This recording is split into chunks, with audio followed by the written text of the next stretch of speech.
there's all these things and like asymmetry as well. So when we're winning in jiu-jitsu, like positions become asymmetrical. Yes, they do. Right? And so you actually want asymmetry. Massively asymmetrical. And it's the same in chess. So a lot of the time at the top level now, guys are actually playing for asymmetry. They're not even necessarily playing for an advantage, they're playing for asymmetry. And so we have lessons in asymmetry on circle chess that actually say about how Nakamura tries to get asymmetry against Carlsen. Right. Like he it's almost like. How do you do that? I mean, is there a sacrifice to make or what? Yeah, they usually they usually try and get like the game to be lopsided on one side. So if there's a kind of sacrifice, they might kind of Is that why you just castled? I was wondering why you just castled so early. That's just safety.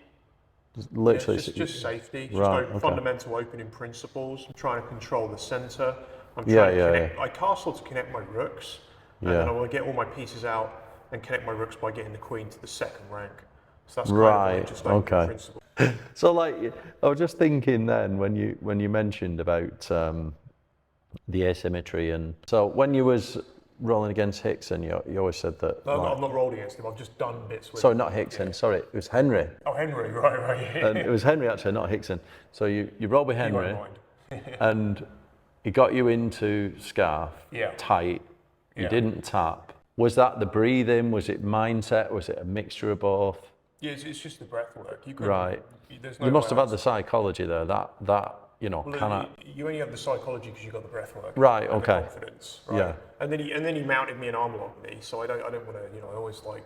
Oh right. I always make it clear that but he put that on, and he really, did me really. the courtesy recently. And he's quite big, right? Yeah, he's a big guy, and obviously he's very technical as well. Yeah. But yeah, he's very, very good at the soul stealer. And I also own this in that he actually, I said to him, how do I improve my breath work? And he said, go and speak to Blissa Vranich on it, and she's fantastic. The coach. So, yeah. So he, even there, I'm using what I've learned from him back at him. Right. Okay.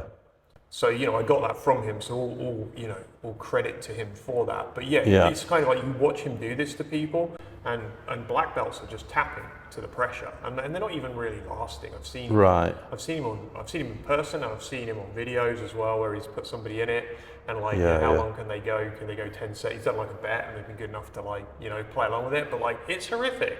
Right. Why is it just next level pressure or? Yeah, it's just his rib cage is against your rib cage. If he's putting all his weight through.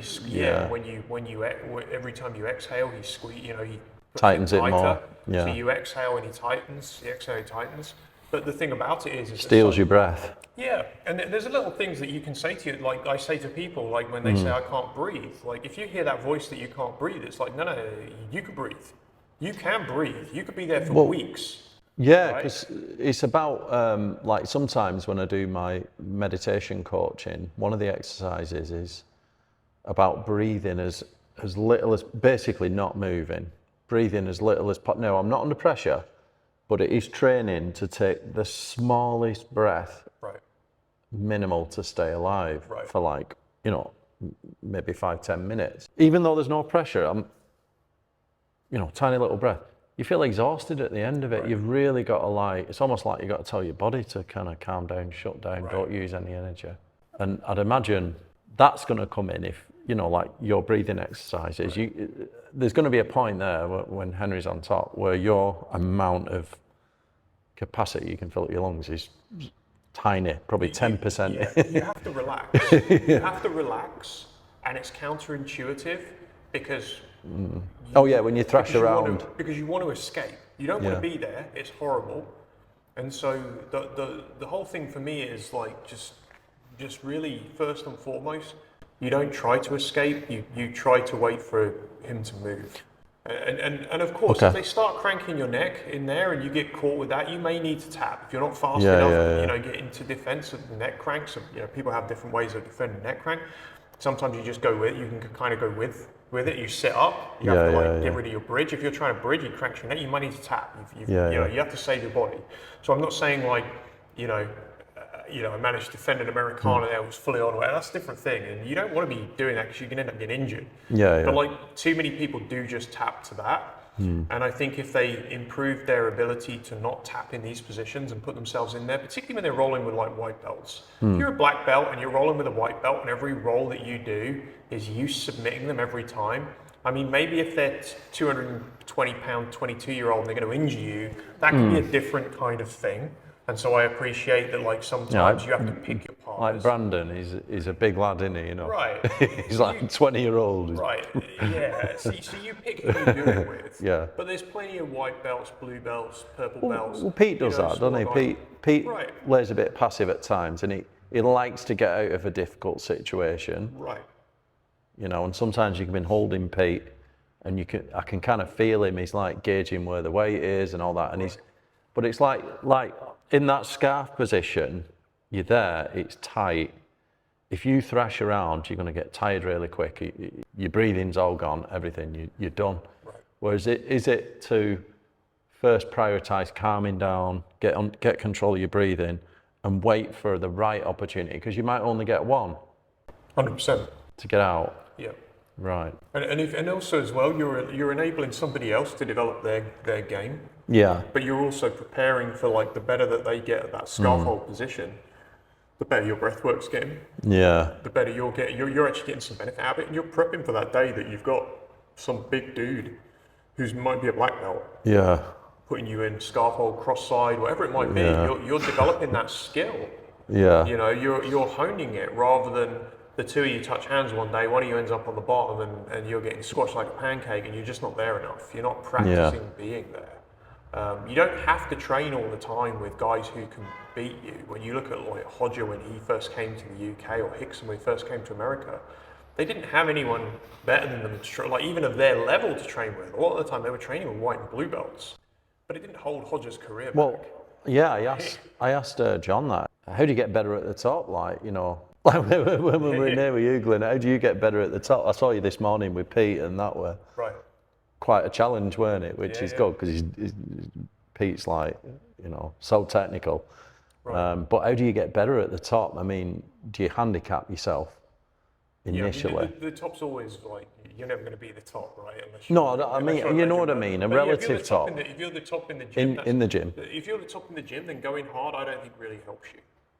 Right? No. You can go hard sometimes, and some people you have to go hard with because they're just physical brutes, and like they can injure you, right? But like when you're rolling with somebody who's older than you, lighter than you, you know it's not going to be too tough a roll. Yeah. Well, why not just play all the worst positions, put your hands in the belt, you know, let them start with the back with your hands in the belt, they might choke you, good. They're getting practice at rear naked choke, and you're getting practice at, you know, working your angles, getting your back to the mat, you know, finding ways of, you know, moving your shoulders, getting some connection between chin and shoulder, you know, changing angles, whatever it might be, but you're finding ways of surviving.